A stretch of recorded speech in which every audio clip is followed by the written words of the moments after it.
Tak kto to bol ten Ježiš? Chvíľočku vám o tom porozprávam. Asi viacej v tejto našej kultúre o tom viete, ale Ježiš bol židovský chlapec, ktorý sa narodil doma v štale. Neúplne tradičná vec. Narodil sa tam preto, lebo Boh mal s ním zámer. Boh ho poslal, hovorí sa o ňom, že prišiel z neba, že prišiel od Otca, ako také semienko, ktoré Boh zasadil do zeme. Prišiel z toho najkrajšieho miesta ideálu, kde bol rovný s Bohom a vzal sa tejto rovnosti a prišiel na zem a bol považovaný za človeka. Aj bol aj človekom. Plnohodnotne človekom. Prišiel do toho najhoršieho sociálneho prostredia. Viete si predstaviť, narodiť sa, nie že ani není pre vás miesto, ani v nemocnici, ani v hostinci, ani nikde. Posad na maštal, idete do blata, idete do slamy. Narodíte sa na to najpotupnejšie, najmenšie miestečko, aby ste ukázali ľuďom, že ste ochotní, tak ako aj teraz hovoril Martin, zostúpiť do tej žumpy s nimi. Ježiš prišiel a ukázal nám srdce Boha. Ježiš nám prišiel ukázať, že Boh je dobrý. On je strašne dobrý. Ja vám chcem trošku povedať o ňom, pretože Ježiš je bytosť najkrajšia, najlepšia, najláskavejšia, akú môžete vo vesmíre stretnúť. Nielen na Zemi, vo vesmíre. Vo všetkých svetoch, ktoré existujú, ak si myslíte, že existujú ďalšie. Ježiš je tá najkrajšia, najlepšia bytosť. Prišiel ako dieťatko, ako zraniteľné, prišiel do odmietnutia, prišiel ako svetlo do tmy, ktorá ho neprijala. Vlastní ho neprijali, chceli ho zabiť. V tom čase, keď sa narodil, politické moci sa zhodli, že to je ohrozenie a chceli zabiť a vyzabíjali kopec iných detí, lebo ho chceli zničiť. Ježiš bol od malička prenasledovaný. Vlastní ho neprijali, vlastní ľudia, vlastní tí duchovní učitelia ním pohrdali a taktiež sa spikli a chceli ho zabiť. Ak máš pocit, že si mal ťažký život, tak sa choď pozrieť na Ježiša, pretože nie je nič, v čom by ti nebol Ježiš podobný. Ježiš je napísané o ňom v písmach, že sa nám stal podobným vo všetkom, okrem jedinej drobnej veci, a to je okrem hriechu. Vo všetkom. Keď si myslíš, bol si zradený kamarátmi, Ježiš bol tiež. Bol si pohrdnutý, odpustený, vyhnaný, Ježiš bol tiež. Chceli ťa zabiť, Ježiš bol tiež. Mučili ťa, Ježiš bol tiež. Zabili ťa? Ešte nie, ale ak by sa ti stalo, Ježiša tiež. Ježiš zažil všetko to kumuláciu všetkej bolesti a zrady, ktorá sa tebe môže stať, ktorá sa mne môže stať. A prišiel a urobil to preto, aby ti povedal, že ja som v tom s tebou. Ja ťa mám rád. Ja, Boh, Otec, máme ťa radi a chceme, aby si prišiel k nám, aby si obnovil vzťah. On nám ukazoval, čo to znamená láska. On, keď chodil, všade je napísané, robil dobre.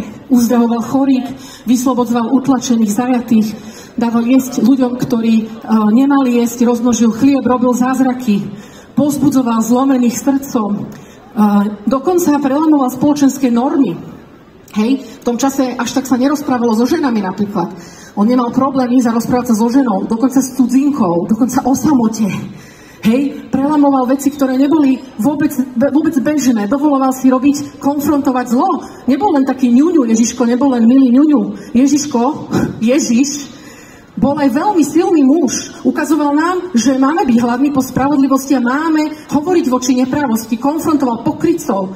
Viete, že Ježiš miloval hriešnikov, každého, kto robil zle, ho volal, poď so mnou na večeru, každého mafiána, poď, ukážem ti, ako sa dá zmeniť život. Ale pokrytcom hovoril, ty obielený hrob, fuj, hnusný, navonok si pekný bialučky, ale vnútri si plný špiny. Ty sa tu pretvaruješ nábožensky, uvaluješ bremena na ľudí, ale pozri sa, čo robíš skutočne. Nezjavuješ druhým ľuďom Boha. Ježiš sa vedel nahnevať. Ukazoval nám ľudsky, jak sa hnevať. Vedel plakať nad tým, že sme strátení a že nepoznáme Boha. Vedel sa aj roztrpčiť nad tým, že akí sú čarbaví tí jeho nasledovníci, že dokeľu furt to nechápu, furt majú tvrdé srdce, furt sa chcú porovnávať, kto je lepší a kto bude vyšší a väčší a neviem čo. A stále nevedia pochopiť, že ja som tu neprišiel na to, aby ty si bol väčší ako ten druhý. Že ja som prišiel na to, aby som vám ukázal, že láska slúži, že láska miluje, že láska sa obetuje. Ježiš je vzorom, ideálom najvyššieho možného dobra. A Ježiš ťa volá, aby si ho nasledoval. Aby si nasledoval to najvyššie možné dobro v živote. Aby si mal tú hviezdu, aby si mal ten bod, podľa ktorého ideš v živote. On ti ukazuje, ako máš žiť, čo je dobré.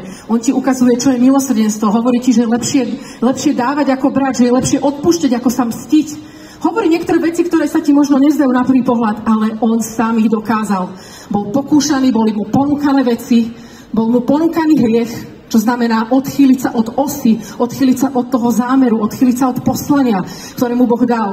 Áno, jemu to tiež bolo ponúkané. Diabol ho pokúšal, poď odchýl sa, poď, ja ti dám dobré veci, poď za mnou.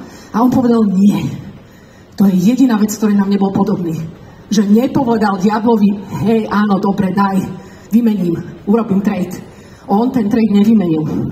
A preto je schopný ťa viesť a preto je schopný ťa zachrániť. Preto bol schopný zomrieť a stať z mŕtvych, o čom sa ešte porozprávame na konci. Prečo to malo zmysel? A on ťa teda volá do života. Ja som to zažila pred vyše 20 rokmi. Zažila som, že prišiel do mojej biedy, do môjho zmätku, do môjho nezmyslu života, do môjho odmietnutia, do toho, keď som mala pocit, že život sa už žiť ďalej nedá. A keď som mu povedala, áno, staň sa môjim bodom nasledovania, staň sa mi všetkým, nie doplnkom, všetkým, staň sa môjim najvyšším možným cieľom a dobrom. Môj život sa začal brutálne meniť a on mi dal okrem všetkého iného zámer. A ja ti chcem povedať, že ty máš poslanie, že tvoj život má zmysel, má poslanie. Boh má pre teba vyslovene a poslanie a Ježiš ti ho chce ukázať. Jednu z vecí, ktoré ja mám, je prinášať uzdravenie zlomeným. Pred pár mesiacmi som bola na Filipínach, v getách, v slamoch, robiť s detičkami, ktoré sú v sexuálnom zneužívaní, v otroctve, vyslobodzovať a zachraňovať a uzdravovať detičky, ktoré sú v tom najhoršom možnom bahne sveta. A je to jedna z vecí, ktoré mi Boh umožnil, pretože ma naučil, že môžem aj ja robiť to, čo robil on. A takisto pre teba má tvoje konkrétne poslanie a ty ho môžeš od neho dostať, keď ho pozveš do života a urobíš ho tým najvyšším bodom, najvyšším možným dobrom, ktoré budeš nasledovať. Do čoho ťa dneska pozývam.